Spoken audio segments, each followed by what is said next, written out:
Bad Batch Season 3, Episode 10 and 11, Identity Crisis and Point of No Return. What are some cons? Let's start off with Episode 10. What are some cons of Episode 10? Okay, panel, I'm throwing it to you. Well, it kind of progressed the story, but like not enough that it mattered. And it's also like, there's only 15 episodes. So why are they just doing this now? Like, come on, guys, we had 3 seasons. We should have done this 2.5 seasons ago. Some of the writing and some of the voice acting bothered me for Some both of the dialogue episodes. wasn't that good. And it confirms the worst. Somehow Palpatine returned. More 11 than 10 with the writing, but that kind of ticked me off a little bit. Gotcha. Who are you? I'm Ray. Ray who?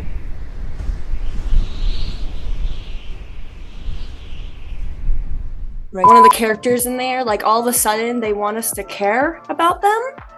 And like the whole end of like season 2 and now into season 3, that we had no reason to like give 2 cares about any of these characters, and now all of a sudden they have like a personality and we are supposed to root for them. We do not care. Some of the characters we haven't seen in a while. I feel like they should have done something more with them. It kind of feels like they're throwing them to the side and, we're saving them for something important. Like, what is the important thing? It's the end of season 3. Don't save them for it. You know what I mean? Yeah, we want to see all the characters, guys. right? Yeah, give us the meat already. We want to see them all together. We want to see all of them together. I want to see the bad batching. They've given up.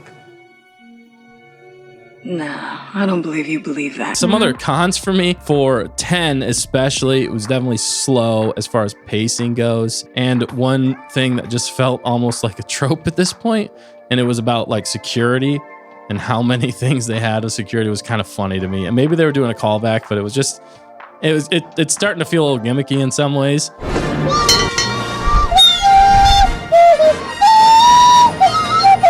Let's jump into some pros. What pros do you have? I've actually a decent amount of pros. The use of music, especially when one of the characters addresses character number 2, they did a beat drop when he said their name. That was beautifully executed. Loved it. 10 out of 10. Would use that as my own style. The music was so flipping good, and thank you, ladies, for articulating that so well, because I fully endorse it. Yeah.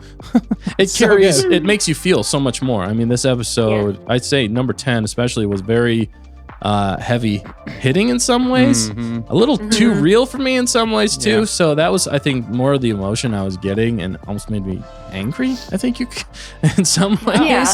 Darling, are you feeling mad? Yeah. Are you feeling kind of sad too? Yeah. You're.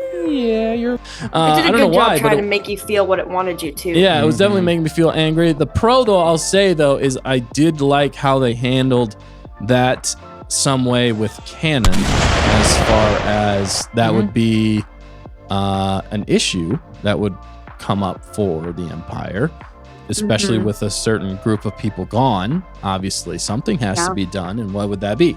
So this actually makes a lot of sense. A specific character we get to see come back, and man, are they better, or just always at the top of their game, it feels like. Yeah. Anytime you have this character. Yeah, they were written very well, like we've seen them before. Yeah. Yes. And the detail of the way that the entrance and that particular sound that they have when you can't see who it is. Well, they're dropping someone off. I was really excited when that came on the screen. I was like, oh my god, this is great. Yes. I was like, this is a high point for the show. I did like some of the things that they finally revealed, or at least tried to. You have his power. You're his granddaughter. You are a Palpatine. Cons of episode 11. What would you guys say? I'd say there's more cons in 11 for me than there were actually in 10, surprisingly enough. The first words that came out of my mouth when episode 11 started playing was, please don't let it be about the Bad Batch. So I think that says enough. I had that issue with the writing. The end, I did not enjoy. The end, I feel like they're just backtracking all of the time and expecting you to be like, oh no. Yeah. No, at that point you're just like, oh great. Like, yeah, exactly. You're just like, oh. You know? Because you're a Palpatine. Leia knew it too. The visuals were great, but the story needed a lot more help than good visuals. They didn't tie it into the last episode, so I didn't understand why they released these two at the same time, except for the fact that there's 15 episodes and we need to release them within however many weeks that it comes out. It's predictable and disappointing, I think, is more of what this episode was. I'm the spy. What? You? For me, it all came down to the end, but I can't spoil anything. Right.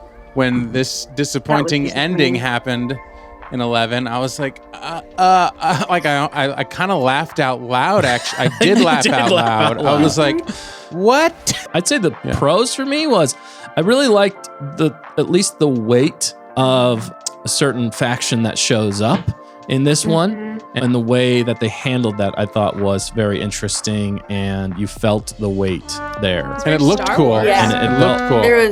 There's one scene that that I think is similar to what you're talking about, where I said, like, this is a staple that Star Wars always does when it comes to that event. What is that? It's my staple. No! Do not take it out. You have to eat it out of there. And they nailed it. It had the same sense of doom that it should always have, and that's a great word.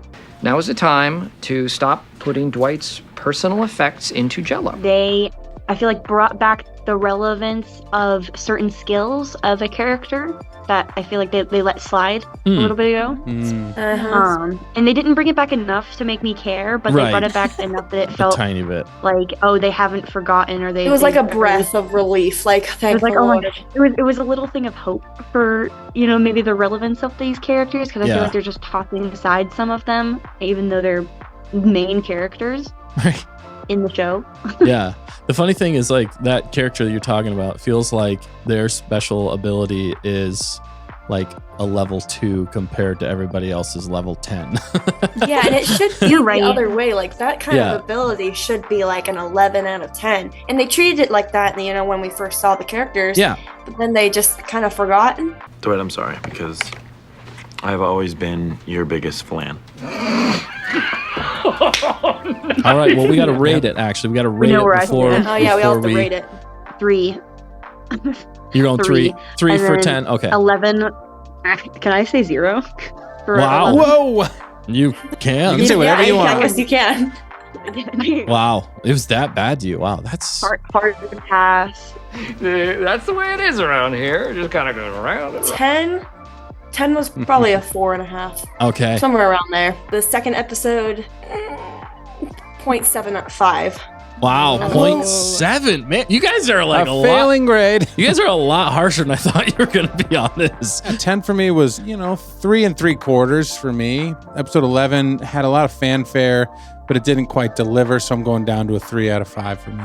10, I'd probably do 4, and then 11, 3.5, 3.5. Rapid fire. I liked how you do that. Probably episode 10 is going to be 4, and then 11, I'm going to give this one 3, just 3 out of 5 on this one. It's just meh, middle of the road. They accomplished what they needed to accomplish, I guess.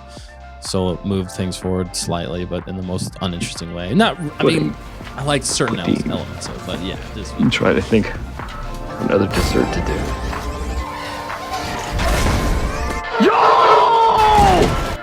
Yo, dead! Oh, he dead for sure!